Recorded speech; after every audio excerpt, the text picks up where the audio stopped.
안녕하세요. 프로파일러 배상훈입니다. 2020년 1월 20일입니다. 오늘 아침에 이제, 일사라 녹음하러 갔다가 오는데, 날이 좀 풀릴 줄 알았는데, 날이 바람이 세게 부네요. 바람이 불어서 좀 춥네요. 내일부터 좀 풀린다고 하니까 다행입니다. 좀 계속, 몸이 계속 목 디스크가 하나가 날라고 하니까 목 디스크가 또 조금, 통증이 와갖고, 그래도, 뭐, 아직 못 견딜 정도는 아니니까, 인생은 버티는 거죠. 자, 아시다시피 오늘 고의정 재판에서 검사가 사형을 구형했습니다. 사형 구형은, 검찰의 논고대로라고 하면은 당연히 구형이 되는 게 맞습니다. 근데 이제, 제가 이제 문제 삼으려고 하는 것은 고의정의 범행의 잔혹성이라든가 이런 거에 대해서 문제 삼으려고 하는 것도 아니고, 당연히 고의정 같은 이런 어떤 가학적 살인자는 응당 거기에 맞는 처벌을 받아야 되고, 그게 사형이든 아니면 종신형이든 근데 지금 계속 걸리는 게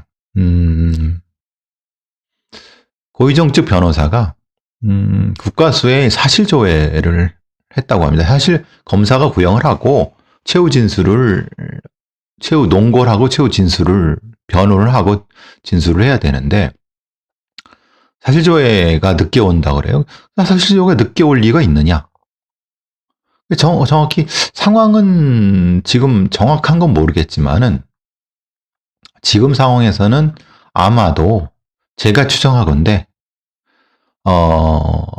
제가 계속 문제 삼았던 이 사건의 전남 변살해 사건의 핵심적인 스모킹건이 졸피뎀인데, 졸피뎀의 농도와 졸피뎀을 검출했던 시료, 그러니까 말하자면 붉은색 담요라든가 그 부분의 어느 부분에서 어떻게 이것을 검출했는가에 대한 일종의 체인 오브 커스터디를 문제 삼으려고 하는 것 같아요. 그러니까 제가 봐도 그 부분에 있어서 문제가 있다는 것이 아니라 고의정 변호인 쪽에서 문제 제기할 여지를 좀 준 부분은 있는 것 같아요. 즉, 정확히 어느 포인트에, 어느 스팟에서 어떻게, 그리고 어느 시점에서 했는지에 대한 체인 오브 커스터디를 이게 핵심적으로 건드리려고 하는 것 같아요. 근데 우리나라의 이 판사들이라든가 이런 사람들은 사실은 그런 거를 이렇게 크게 중요하게 보지 않습니다. 1심 판사는 왜냐하면 사실 그것 때문에 검찰과 경찰에서는 수사의 미진함이라든가 수사의 부분적인 어떤 미진함과 실패 이런 부분들을 커버하기 위해서 여론재판, 말하자면은 계속 검사가 논고하다가 울고 어떤 부분에 대해서 피해자의 화면을 보이는데, 이런 부분들 사실 그런 부분들은 그게 주가 되면 안 됩니다. 즉, 어떤 사건이든 추상 같은 법의 심판을 보여주려고 하면은 증거에 의해서, 그래야지 다음 심에도 논란의 여지가 없는 겁니다. 근데 사실 부족한 이 증거 분석의 일종의 실수라든가 이런 부분들을 커버치하기 위해서 검사가 법정에서 사실은 좀 그런 부분들을 하는 경우가 종종 있어요.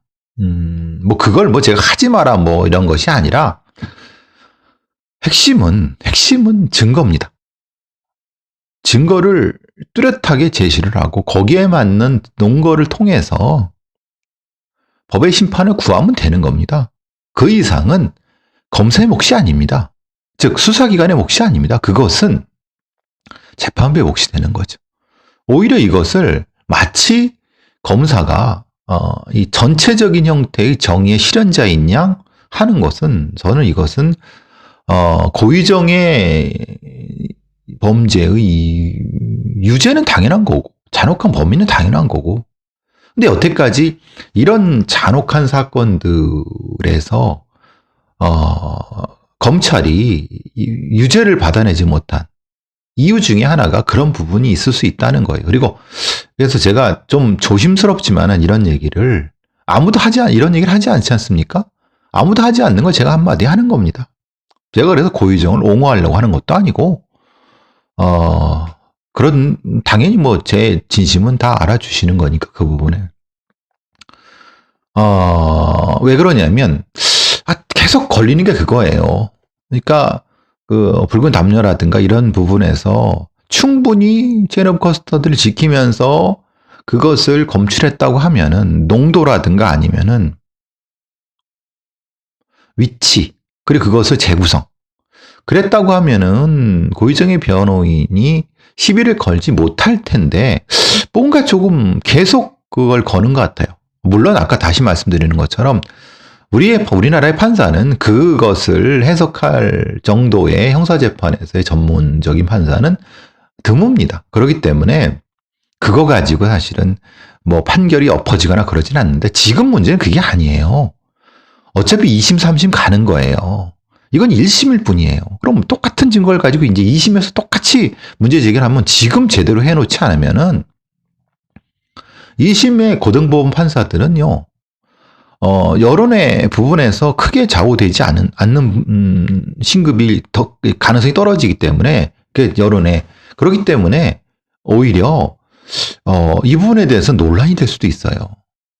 물론 이제 여태까지의 많은 사건에서 그걸 판사들이 문제 삼지 않았지만은 정확한 사실 증거 중심의 재판으로 갈 때는 이것은 국가수라든가 아니면 검찰에서 특히 국가수가 이춘재 사건이라든가 이런 데서 사실은 체인 오브 커스터디를 얼마나 지키고 있는지에 대한 명확한 그게 참 답답해요. 그러니까 계속 그 시스템을 정비해야 된다. 계속 말씀을 드렸는데도 안 하고 있다가 이렇게 그냥 훅 당하면은 이거 대책 없어요. 어쨌든 제대로 해주실 거라고 생각하고 근데 왜 사실조회를 안 보는 아니 시간이 이렇게 있었는데 불구하고 뭐 때문에 안 보내는지 모르겠어요. 늦은 건지 아니면 못 보내는 건지 못 보낼 수 없지 사실조회를 근데 왜 아니 지금 앞에 공판에서 상당 기간 흘렀잖아요. 2주 정도 흘렀을걸요? 그 이상 흘렀죠. 근데 왜 안 보내냐 이 말이에요. 어떻게 했다. 이렇게 검출했다. 이런 하나하나 굳이 변호인 특히 고의정 변호인에게 꼬투리 잡힐 필요 없어요. 그래서 국가수가 답답하다는 거예요. 왜 그러지? 그러니까 조금 그래요. 제가 보는 입장에서는 제가 만약에 국가수나 검찰 쪽이었다고 보면 이렇게 증거 분석이 이렇게 하지 않아요. 저는 그렇게 안 했을 것 같습니다. 그리고 논거도 이렇게 진행되지 않았을 것 같습니다. 어쨌든 이걸 말씀드리는 거는 고의정 변호사 쪽에 2심 변호 전략을 힌트 줄 것 같아서 이 얘기는 1심 선고 나고 2심 재판 진행할 때 다시 한번 어차피 앞으로 1년 동안 계속 이게 떠들 거예요. 그때 다시 말씀을 드리도록 하고요. 다시 한번 말씀드리지만 저는 고의정을 옹호하려는 거 아닙니다. 그리고 고의정이 안 죽였다. 전 그렇게 생각하지 않습니다. 문제는 어떤 형태의 살인이든 추상 같은 법의 정의를 집행하려고 하면 감정이 호소하면 안 되고 명확한 증거 그리고 논리적인 전개를 통해야만이 모두 다 승복할 수 있는 겁니다. 물론 당연히 고의정이 승복하지 않지만 다수가 승복할 수 있는 겁니다. 자, 또 중요한 판결이 하나 났어요. 사실 뭐 아시는 분은 아시겠지만은 뭐 제가 몇 번 말씀드렸을 거예요. 저희 원래 집이 그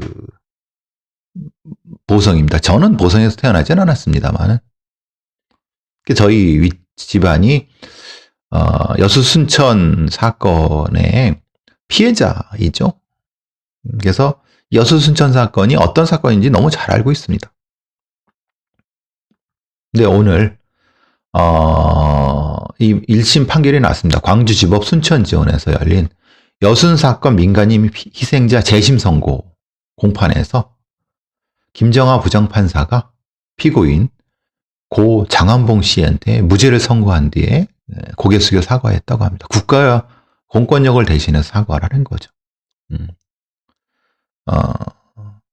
장한봉 씨는 김 부장판사는 장한봉 씨는 자의익 우익도 아니고 명예로운 철도 공무원으로서 기록될 것이고 70년이 지나서 잘못되었다고 선언하게 되었는데 더 일찍 명예로움을 선언하지 못한 것에 사과드린다고 판결문에 했습니다.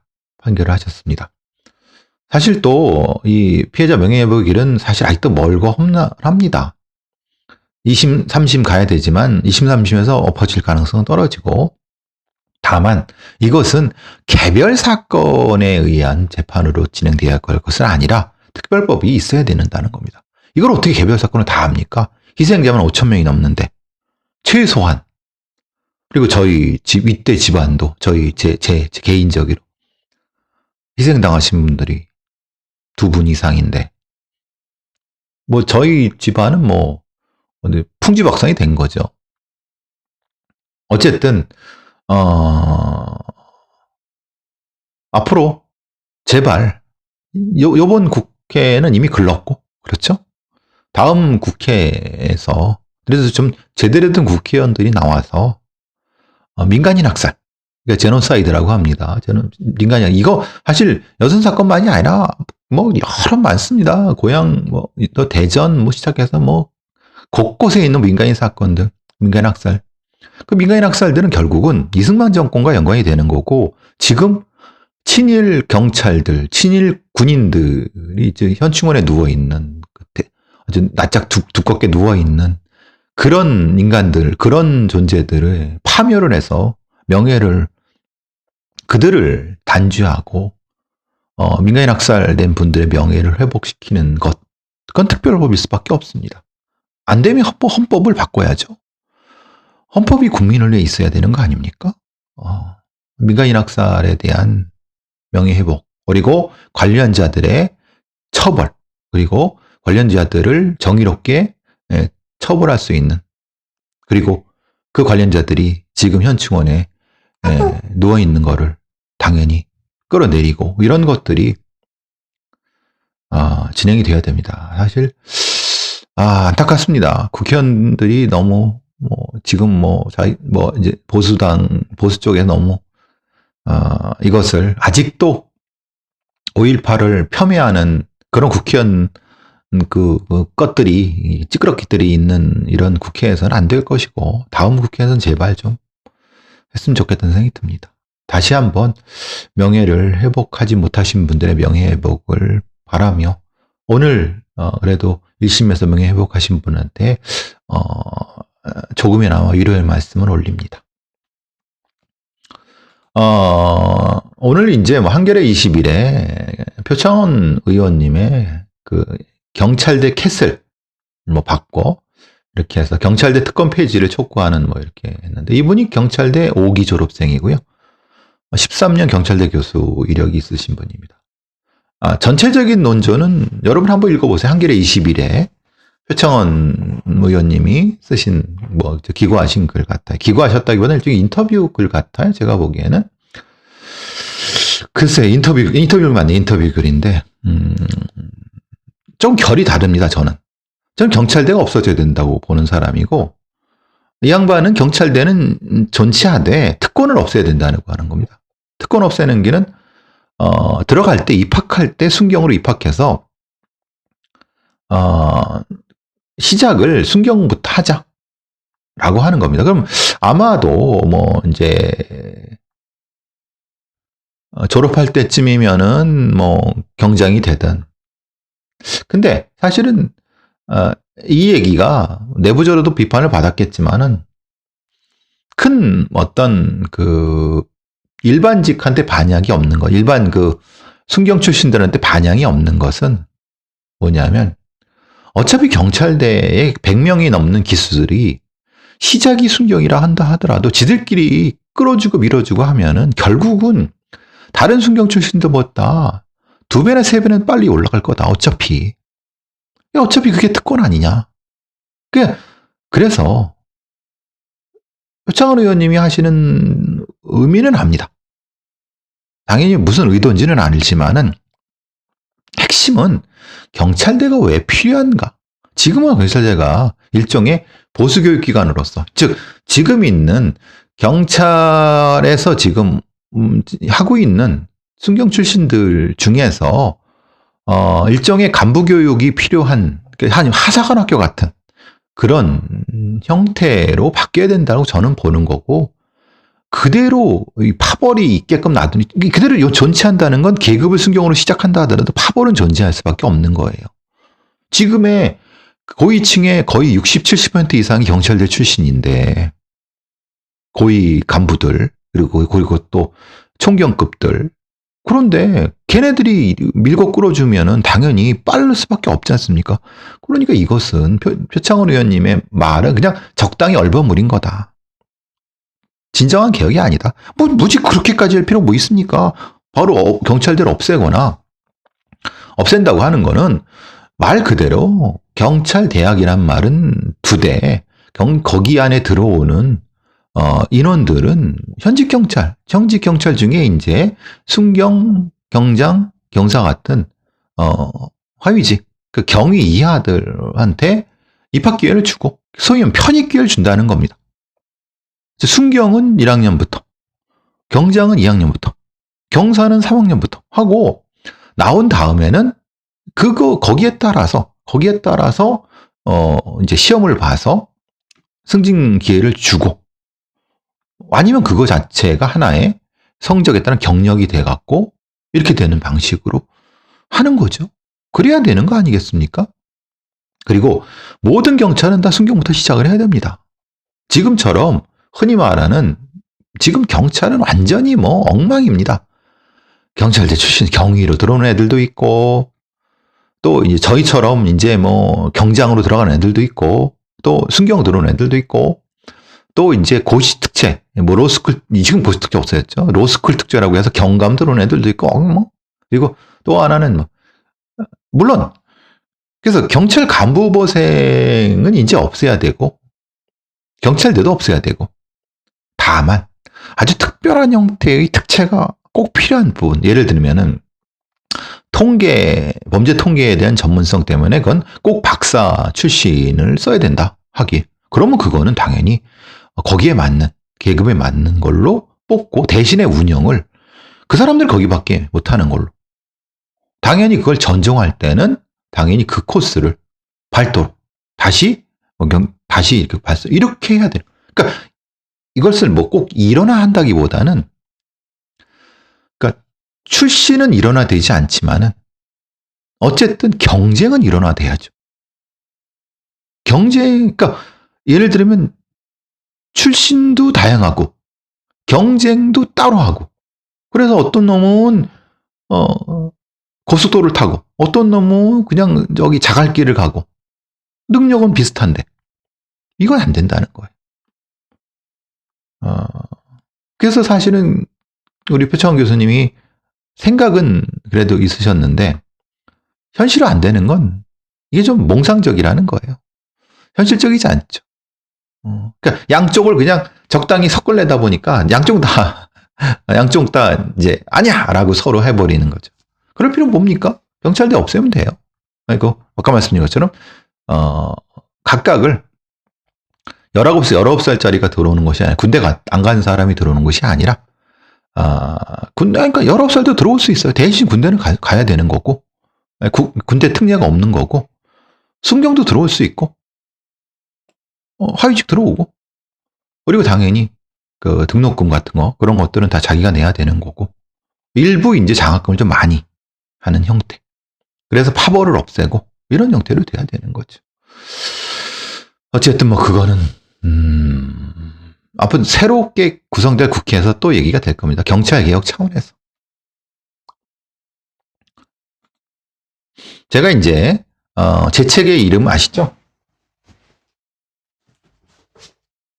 이게 이제 제가 첫 번째 쓴 책인데 누가 진짜 범인인가? 이거를 이제 썼고 이제 제목을 결정하게 될 때 지금 이 사람 사건이 많이 아이디어를 줬죠. 여러분 넷플릭스 보시는 분 있습니까? 넷플릭스에서는 여러 그런 범죄 관련된 다큐라든가 범죄 관련된 어떤 그런 뭐 마인드 헌터 같은 이런 것들도 많이 하죠. 근데 살인자의 고백이라고 하는 그런 일종의 뭐라고 하지? 이걸 다큐라고 해야 되나요? 다큐멘터리예요. 넷플릭스 오리지널 다큐멘터리 살인자의 고백입니다. 이 주인공은 누구냐면 헨리 리 루커스입니다. 이게 무슨 사건이냐면요. 1983년도에 미국 텍사스주에서 2명의 여성을 살해한 혐의로 체포된 헨리 리 루커스라는 사람, 헨리 리 루커스입니다. 루커스라는 사람이 있었는데 문제는 그 사람이 취조받는 과정에서 깜짝 놀랄 만한 얘기를 하는 거예요. 뭐지? 자기가 미국 역사상 가장 많은 사람을 죽인 연쇄살인범이라는 겁니다. 그러니까 여태까지는 그때까지는 사실 게리 리지에이가 아직 잡히기 전이에요. 게리 리지에이가 지금은 거의 1등을 하고 있죠. 근데 그 게리 리지에이는 이 춘재 사건이 그때쯤에 90년대 초반에 잡혔어요. 80년대 후에 90년 초반. 공식적으로는 49명, 비공식적으로는 93명, 8명이라고 하게 돼요. 지금 이제 최근에 작년에 잡힌 하나가 있었죠. 근데 그 경우도 90명이 안 되죠. 어쨌든 근데 왜 이게 중요했냐면 자기가 수백 명을 죽였다는 거예요. 600명 이상을 죽였다는 거예요. 찰스 맨슨을 능가하게 한다고 얘기를 한 거예요. 그렇게 주장하는데 전국 스타가 된 거예요. 근데 이상하죠? 자기가 이렇게 많이 죽였다고 600명을 죽이려면요.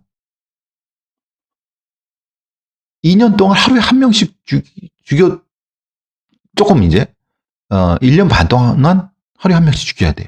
사실 그거는 물리적으로도 불가능하죠. 이게 뭐냐? 그랬더니 사실은 이게 떠버린 거죠. 헨리 루커스가 약간 지능이 좀 떨어지고 근데 왜 얘가 이렇게 됐을까? 그럼 이거는 결국은 미국의 경찰들이 허황된 욕심을 부린 거예요. 즉 텍사스주 경찰들은 전담반을 꾸려갖고 그래? 그렇게 많이 죽였어? 다 한번 확인해보자. 계속 루카스는 수수술 얘기를 했어요. 사건의 세밀한 사실들을 누구나 믿을 만한 걸 다 얘기했어요.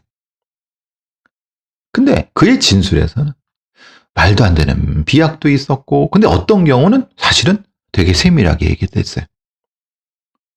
그런데 사람에 따라서는 자기가 연쇄살인범이라고 그랬다가 어떤 경우는 안 죽였다 그랬다.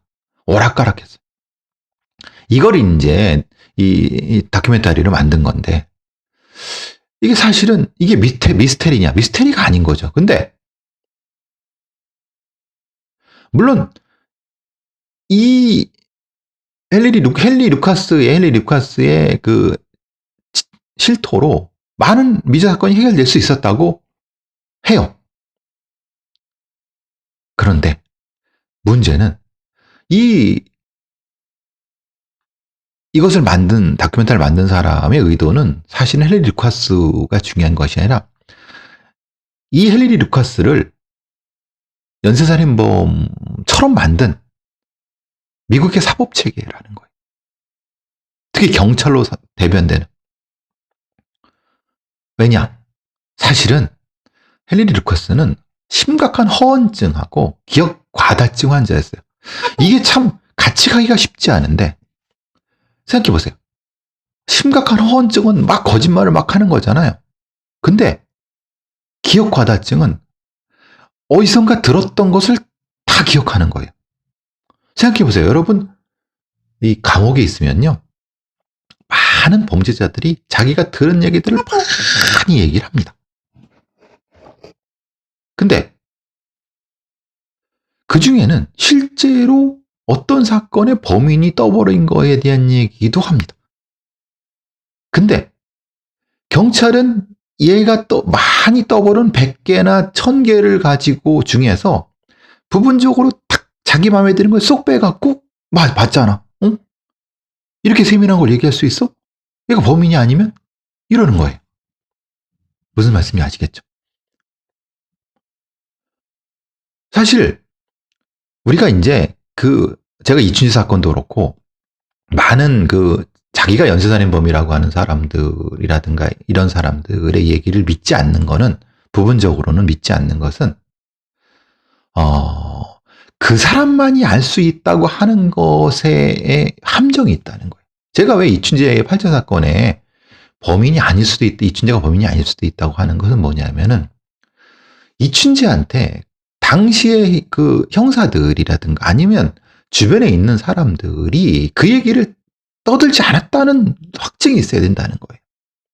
근데 이춘재한테 떠들지 않았다고 정보를 주지 않았다고 하는 확증은 없어요. 그리고 이춘재도 감옥에 있을 때 여러 방법으로 그 정보를 들었을 것이고 사실 경찰에서는 그런 걸 다 벗겨내야 되거든요. 그 가면을. 근데 경찰의 입장에서는 뭔가 하나 해결하려고 그러고 뭔가 맞춰보려고 하다 보니까 아닌 거 90%보다는 기인 거 10%에 더 집중하는 거예요.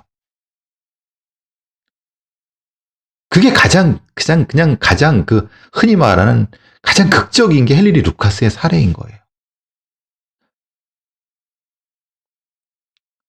제가 계속 프로파일러 일도 하고 또 그 뒤에도 계속 거기 나온 다음에도 경찰학과 교수를 하면서도 계속 경찰 수사라든가 검찰 수사라든가 이 재판 과제 이런 걸 비판하는 이유도 바로 이 이유 때문이었습니다. 제가 믿지 않는 큰 두 개는 이거예요. 경찰이나 검찰이 증거는 차고 넘친다. 그리고 범인만이 하는 뭐를 떠든다. 그 두 마디는 경찰이든 검찰이든 저는 절대 믿지 않습니다. 그거는 뻥입니다. 뻥. 대부분의 경우는. 그리고 그렇게 믿급한 확증 편향입니다. 특히 이런 헨리 루카스 같은 기억 과다증 환자라든가 아니면은 여러분 10년, 20년형을 살면서 그 안에 교도소에 있는 애들이 되게 심심합니다. 그러면 그런 것만 계속 수집해갖고 계속 듣고 암기하는 애들이 많습니다. 그리고 자기가 했다고 그러는 거예요. 나중에 쫓아가보면 사실은 아니에요. 헨리 루카스는 말하기를 좋아했고 기억을 잘했어요.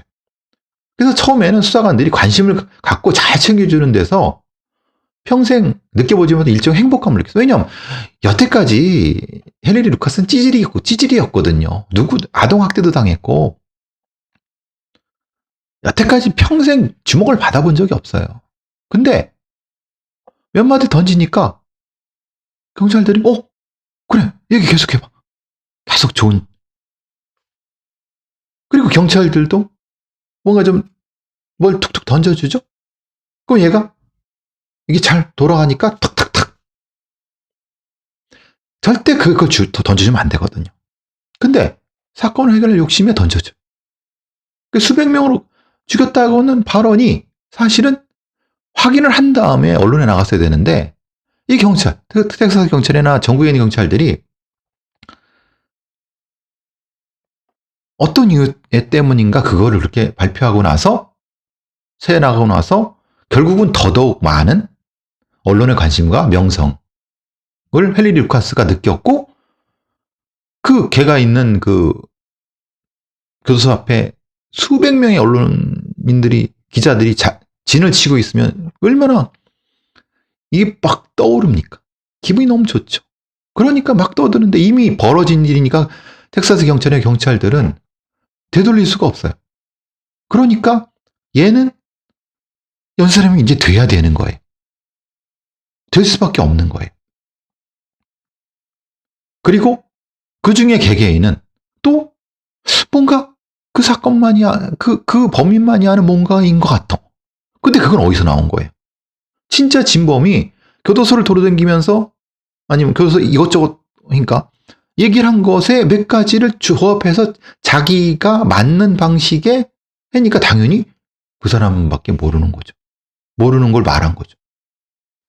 그러니까 이제 경찰들의 승진 욕구와 이 루카스의 관종병이 해갖고 진짜 이제 텍사스 레인저 전담반은 완전히 뭐 미국의 사법 체계를 대표하는 그런 그래서 600건을 다 해결했다. 라고 했지만 실제로는 루카스는 자기 어머니를 죽인 거 밝혀진 건 딱 하나밖에 없습니다. 근데 문제는 그럼 뭔가 이게 너무 허황되고 가짜라는 걸 밝혀내야 되는데 텍사스 레인저를 관리하는 치안국 총책임자는 이 루카스의 거짓말과 경찰의 이 헛된 야망을 눈 감아줘 갖고 그로부터 자기는 정치적으로 또 좋은 데로 가고 그런데 실제로 어떤 검사가 의심을 해요. 걔네는 지방검사니까 선출직이니까 관료가 아니죠. 그죠? 경찰은 관료고. 근데 그거를 이렇게 한번 까보자고 하니까 그 검사를 왕따시켜버리는 거예요. 제가 왜 이 말씀을 드리냐면 이 살인자의 고백이라고 하는 헨리 루카스의 넷플릭스의 이 다큐멘터리에서 헨리 루카스는 명백히 살인자라고 합니다. 맞습니다. 자기 어머니를 죽이는 거. 형을 또 받았고. 그런데 수백 명을 살인했다는 것은 스스로 뒤집어 쓴 누명인 건데 스스로 그렇게 떠벌렸고 떠벌리게 만들었던 경찰 시스템 그리고 그로부터 이득을 얻은 미국 경찰의 사법 시스템이 문제라는 거예요. 그러니까 왜 그렇게 됐느냐? 루카스도 수사관도 사법체계도 아닌 수백 명의 여성들을 죽인 최소한 몇백 명의 연쇄살인범들은 어떻게 해요? 토로다니고 있죠. 이미 왜 루카스가 다 뒤집어 썼으니까. 근데 이거를 감추려고 경찰놈들은 서로 말을 맞춰갖고 일종의 증거를 조작하거나 정황을 조작해서 이제는 되돌릴 수가 없어요. 이제는.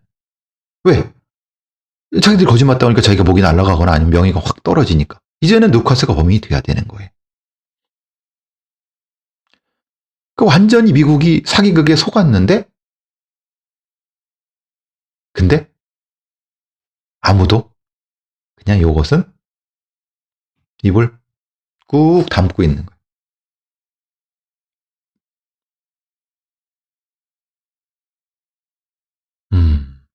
어떻게 해야 될까요? 그래서 이제 이 헨리 루카스의 이 살인자의 고백이 미스테리입니다. 말 그대로.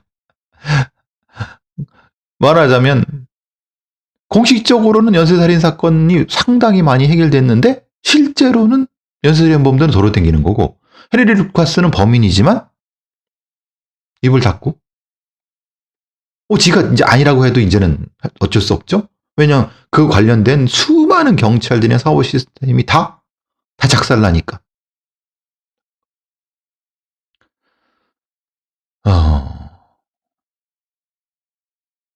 저는 제 이 책을 쓸 때, 누가 진짜 범인가를 쓸 때, 제가 문제 삼고 싶었던 거는, 제가 하고 싶었던 말은 그거예요.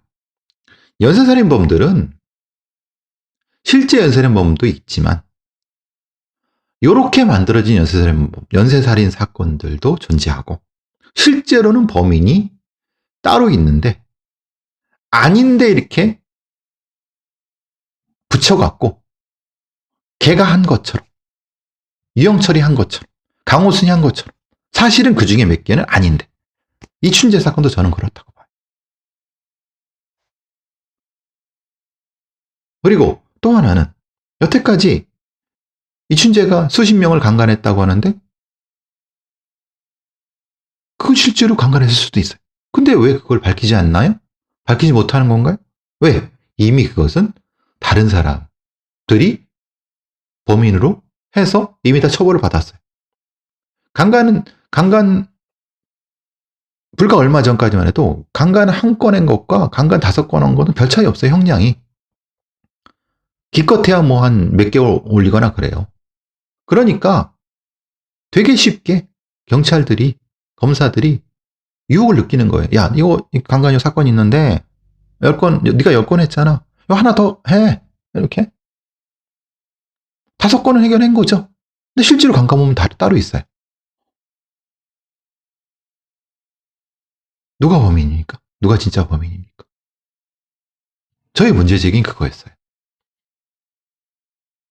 제가 이런 문제 제기를 이 책이나 방송이나 이런 데서 떠들어 대니까 이제 저는 이제 프로파일러 세계에서도 왕따고, 또 경찰 뭐 제가 가리킨 애들도 저를 딱히 좋아하지는 않고, 또 이제 뭐 TV 프로그램이나 아니면 라디오 프로그램에서 딱히 저를 좋아하지는 않고,